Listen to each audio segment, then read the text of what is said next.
पर शिव महापुराण की कथा कहती है कि दुख लिखने वाले ने तो लिख दिया, ठीक है, लिखने वाले ने तो जो लिखा वो लिख दिया, पर एक बात याद रखिए कि लिखने वाले ने लिख तो दिया, उसकी मर्जी थी, उसने कितना दुख कितना सुख लिखा ये उसके ऊपर है। पर एक बात याद रखो कि उस दुख सुख को हमें भोगना है, पर भोगने से पहले सुख जब हम भोगते हैं तो हमको बड़ा आनंद आता है, बड़ा एंजॉयफुल अपनी जिंदगी को जीते हैं। पर थोड़ा सा दुख अगर हमारी जिंदगी में सम्मुख में आ जाता है तो हम रोना चालू कर देते हैं, हम बिलखना चालू कर देते हैं, हम ये भूल जाते हैं कि परमात्मा ने अगर सुख में हमारा साथ दिया तो दुख में भी तो देगा, छोड़ तो ना देगा वो।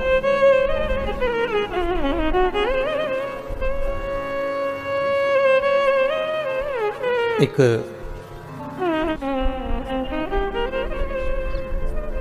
और जब निर्मल मन, निर्मल विचार, निर्मल सोच, निर्मल बुद्धि, निर्मल चित्त हमारे भीतर का आ जाता है महाराज, तब दुनिया का संपूर्ण सुख हमारे सम्मुख में हो जाता है। केवल मन, केवल मन।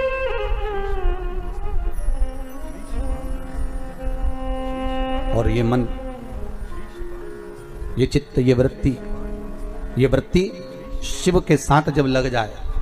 भगवान शंकर का जब शिवलिंग प्रकट हुआ तो भगवान शंकर ने पूछा मुझे प्रकट करने का कारण क्या था? क्या आप नारायण को ये पता नहीं था कि मैं आपका पिता हूं? क्या ब्रह्मदेव को ये मालूम नहीं था कि मैं इनका दादा हूं?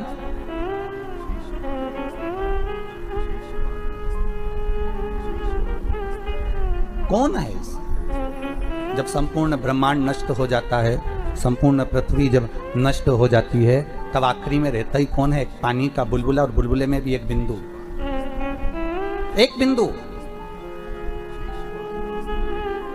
कभी ब्रह्म कुमारी आश्रम में जाकर देखिएगा, वहां से अगर आप ज्ञान प्राप्त करेंगे तो वहां की बहन जी बताती हैं कि मात्र अगर इस संसार की रचना का केंद्र बिंदु कोई परमात्मा है तो एक बिंदु है, वो बिंदु कोई दूसरा नहीं, आद्य शक्ति भगवान शिव ही, शंकर ही। उस ब्रह्म कुमारी आश्रम में बताया जाता है, बहन जी बताती हैं कि ये बिंदु ही शंकर है, उस शंकर से ही सर्व जगत की उत्पत्ति है, उस शिव से, उस शंकर से, उस कैलाशी से, उस त्रिकालदर्शी से सर्व जगत की उत्पत्ति है। जैसे मकड़ी जाले को बना देती है और भगवान शंकर भी उसी तरह जाले को निर्मित कर देते हैं, संसार को निर्मित कर देते हैं। पर जब देखते हैं कि संसार के लोग मुझसे दूर हो गए, ये संसार के लोग भजन चित्त वृत्ति से दूर हो गए, इनके भीतर का अहंकार जाग गया है, अहंता जाग गई है, और दिन भर एक बात कहते हैं मैं हूं, मैं कर रहा हूं।